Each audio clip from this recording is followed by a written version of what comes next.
ተፋተናል አላችሁ። ተታረቁ ብለን ስንል አልፈልግም አሻፈረኛል።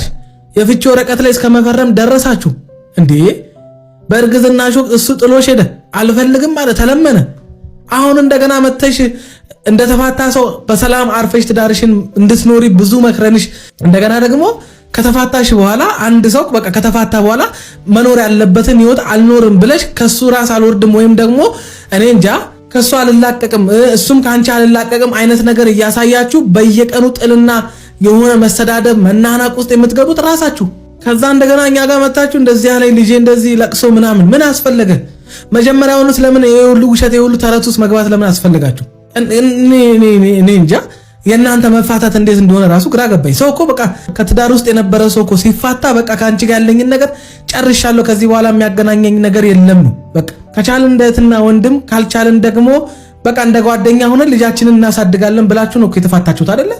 አሁን እንደገና በገዛ እጅሽ ከሱ ጋር ለመተኛት ብዙ መንገዶችን የሆኑ ነገሮችን አቅደሽ አብሮሽ እንዲተኛ አድርገሽው ከዛ እርግጠኛውን እውነቱን የማይታወቅ ነገር ደግሞ አርግዣለሁ ብለሽ መተሽ ማርገዝሽን ከነገርሽው በኋላ ከሱ ምንም እንደማትፈልጊ ማርገዝሽን ብቻ ልጅሽን ማሳደግ እንደምትቺ በቃ ማርገዝሽን እንዲያውቅ ብቻ ፈልገሽ እንደመጣሽ ነገርሽን ወይም ደግሞ ነገርሽው። ከዛ ውጭ ምንድነው ታዲያ? እኔ እኮ መታረቅ ፈልገሽ ከአብርሃም ጋር አብረሽ መሆን ፈልገሽ ከሆነ እንግዲህ እሱ በቀን በቀን የሚያሳየን ነገር ከአንቺ ጋር መሆን እንደማይፈልግ ነው። ከዛም ብሶ ጭራሽ ሄዶ ኤርሜላን አፈቅርሻለሁ እስከማለት ደረሰ። ይሄ ሁሉ የተከሰተው አንቺ አብርሃምን ወደ አንቺ ለመመለስ እየጣርሽ ወይም ትዳርሽን ለማዳን በቃ ከአብርሃም ጋር ለመታረቅ ወደ ነበራችሁበት ህይወት ትዳር ለመመለስ ጥረት በምታረጊበት ሰዓት ላይ እሱ ደግሞ ካንቺ ለመራቅ ነው ጥረት እያደረገ የነበረው። አንቺ ዛሬ ትዳሬን ፈልጋለሁ መታረቅ ፈልጋለሁ ትያለሽ፣ ነገ ደግሞ እንደገና መልሰሽ የታባዱ ገደል ይግባ ምናምን በቃ የሆነ እንደማትፈልጊ እንደቆረጥሽ አይነት ቢጠበስ እንኳን እንደማይሸትሽ አይነት አክት ታደርጊያለሽ። በቃ ቆርጣለች እቺ ልጅ ስንል ደግሞ አይሰማት መጨረሻ ላይ ገርሞኛል። የወንድምሽን ታሪክ ነው የደገምሽው። ወንድምሽ የተናገረው ንግግር አንቺም ተናገርሽ። ያሳፍራል የእውነት። ሰላም ጤና ይስጥልን ውድና የተከበራችሁ የምትክዬ ዩቲዩብ ቤተሰቦች እንዴት አመሽ? አባቴ እንዲህ እናቴ ላይ ይሆን ነበር እንዴ እያለ ለልጁም የማይሆን ነገር ነው እያስቀመጣችሁ ያላችሁት። አንቺም እንደ ሴት አታነጥንጭብን፣ ተከብረሽ ተቀመጪ። ከቻልሽ ወንድምሽን ሰሪው ባለፈን ብለናል።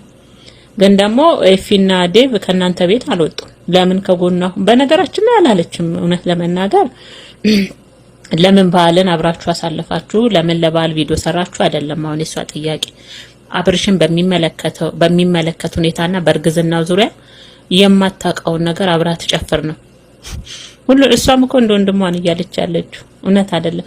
ሄዳችሁ እሺ አብረን እናረጋግጥ። መከራ እኮ ነው። እኔ እኮ ምንድነው የሚፈልጉት እነዚህ ሰዎች? ወንድሟ እሷ ምንድነው የሚፈልጉት? ሄዳ ለምን አታረጋግጥም? ልብ ካላት ከሩታ ጋር ነገሩ ከሩታ ጋር መግባባት አይችሉም። በንግግር መግባባት አይችሉም። እሷም ተደነፋለች። እሷን ስታይ የሷ ወንድም ብቻ እንዳለ ወንድሙ አዲስ አበባ ምድር ላይ የሷ ወንድም ብቻ ለባልነት የሚፈለግ ዳይመንድ መስሎ የሚታየው ቡዛይን ላይ አብርሽ ነው አይደል? ያዙ ይልቀቁኝ ትላለች ለወንድሟ። በዛ ምክንያት ደግሞ ከሩታ ጋር ሊግባቡም አይችሉም። ግን የሚገርመው ብቻ አላቅም እኔ ለዚህ ለተፈጠረው ልጅ ከወንድሟ ጨምሮ እሷን ጨምሮ ምን አይነት ታሪክ ነው እያስቀመጡ ለልጁ ያሉት? ዩቲዩብ ቻናል እኮ ያዘው ነገር መቼም ቢሆን አይጠፋም። ለታሪክ ቁጭ ይላል። ለታሪክ ማለት ነው። ምን አይነት ታሪክ ነው ከአባት እስከ እህት ጨምሮ የሚያስቀምጡት ለዚህ ልጅ? የእውነት ቡዜ እኔ ባንዴ እንደዚህ ቅይር ብላ እኔ እንጃ በጣም የምትገርምናት። አንዳንዴ ደግሞ የምትናገራቸው ማል ያሉ ነገሮች እውነት ለመናገር ቤተሰቦች ትክክል ናት።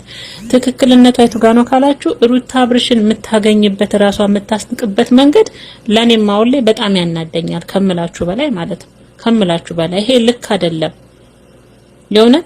ሌላው ደግሞ ዳኒና ሜሪ ለምትለው አንዳንዴ ሳስባት ደግሞ ትክክል ናት እላለሁ። እውነት አሁን በትናንትናው ራሱ ድጋሜ ዛሬ ለቅሶ ራሱ በዳኒ ቪዲዮ ለመለቀቅ አስፈለገ።